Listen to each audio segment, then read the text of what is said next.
Como descobrir se você ou seu paciente, por exemplo, tem resistência à insulina? O primeiro mito que a gente tem que quebrar aqui é que resistência à insulina não é algo dicotômico, ou tenho ou não tenho. A gente pode pensar em quartis, por exemplo. Então, a pessoa tem uma boa sensibilidade, uma sensibilidade nem tão boa, um índice de resistência, uma resistência mais caindo para um pré-diabetes já. A gente não tem esses valores ali, essas definições tão bem elaboradas na literatura. Consegue pegar? Então, nesse ponto, muito resistente, nesse ponto mais sensível, igual a gente tem para diabetes, para o diabetes tipo 2, por exemplo. No entanto, eu vou deixar algumas dicas aqui que serão práticas para a gente entender melhor onde que nosso paciente está, ou onde que você está vendo esse vídeo está. Primeira coisa, pessoal, que o exame de insulina em jejum, ele não é um exame tão preciso assim. Ele varia bastante dos alimentos que a gente consumiu, né, da maneira como a gente se alimentou nos últimos dias. Então ele não é tão preciso assim. E a maior recomendação para usá-lo é no insulinoma. Então, numa suspeita de insulinoma, por exemplo, a gente vai ter essa recomendação. Nós temos também uma técnica boa para ele, vai diminuir o risco de confusão, de menor sensibilidade, porque assim, o nosso pâncreas não produz só insulina. Essa insulina, ela vem da proinsulina. Então, às vezes, um exame de sangue pode confundir o que é insulina, o que é proinsulina, enfim. Quando se usa o método de eletroquimioiluminescência, a gente tem mais precisão, né? Então, na hora que você vai olhar o exame, ali, se tiver esse método eletroquimioiluminescência, nós temos um pouquinho mais de precisão. Mas, assim, lembre-se que varia conforme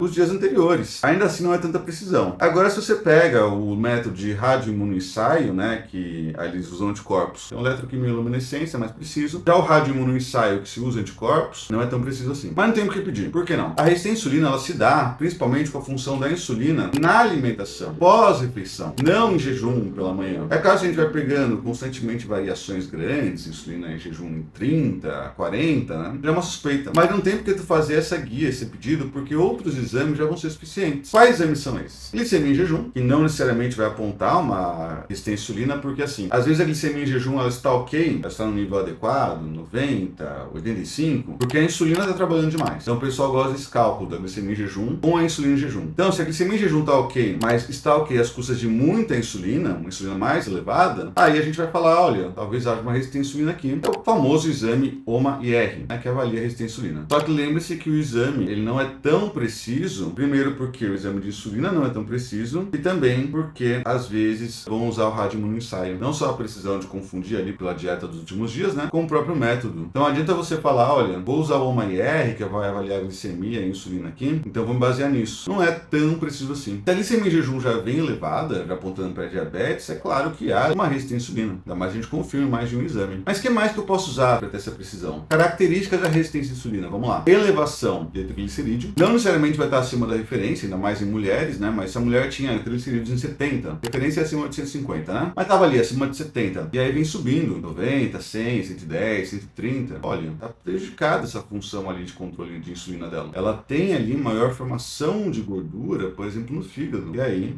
tá expondo, levando essa gordura do fígado pro tecido adiposo. Então, esse triglicerídeo em jejum, ele é interessante também pra gente avaliar um risco de resistência à insulina, né, pré-diabetes. HDL mais baixo. Então, na mulher a referência é acima de 50, no homem é acima de 40. Mas é igual eu falei, vai confirmando com os exames anteriores, né? Então, vem caindo o HDL. Olha, isso é um sinal. Realmente, né? Temos que tomar cuidado aqui. Então, o HDL da mulher estava em 65, agora está em 52. Tem que tomar um certo cuidado. Então, questões também físicas. Principalmente circunferência abdominal. Então, a pessoa que apresenta uma circunferência abdominal mais elevada, né? Não só a gordura, gente, mas aquela que a gente pega pela dobra cutânea, né? Mas aquela gordura mais difícil de pegar, aquela gordura que você passa, tipo, você vê que tem mais gordura ali, mas você não consegue puxar. Ou seja, aquela gordura que provavelmente é visceral. Aí, nesse caso, também há um maior risco da pessoa estar resistente à insulina. Quando há sinais também, como por exemplo uma acantose nigricans, né, que é uma doença na pele, né, que vai tendo uma hiperpigmentação, que vai tendo alguns pontinhos assim,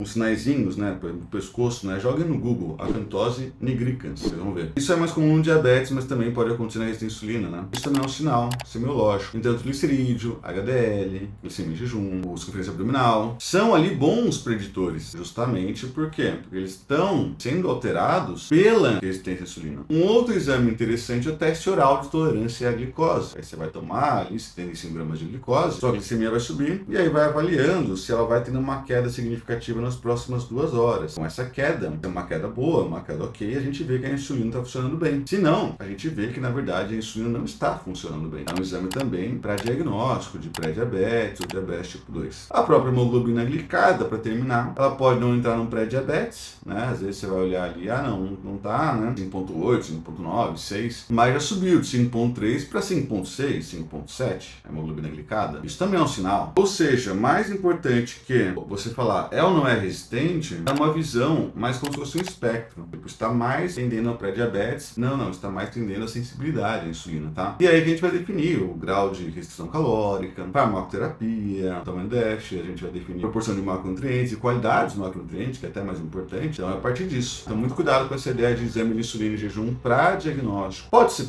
útil, difícil, quando você já tem toda essa avaliação do que eu falei, não vejo muito porquê. Mas já pediram ali, é uma informação a mais. Aí, obviamente, né, já tenho pedido ali. O problema é querer se basear só por ele. Aí não é realmente muito indicado, né? Não só pelo grau de precisão, mas também porque há outros exames ali que são mais importantes. Então, eu espero que vocês tenham entendido, que esse vídeo tenha sido útil. Deixe feedback para mim nos comentários. Foi um vídeo curto, mas que eu tentei passar bastante informação para vocês, tá bom? Valeu, pessoal. Não esqueçam de curtir o canal, curtir o vídeo. Isso ajuda bastante na divulgação.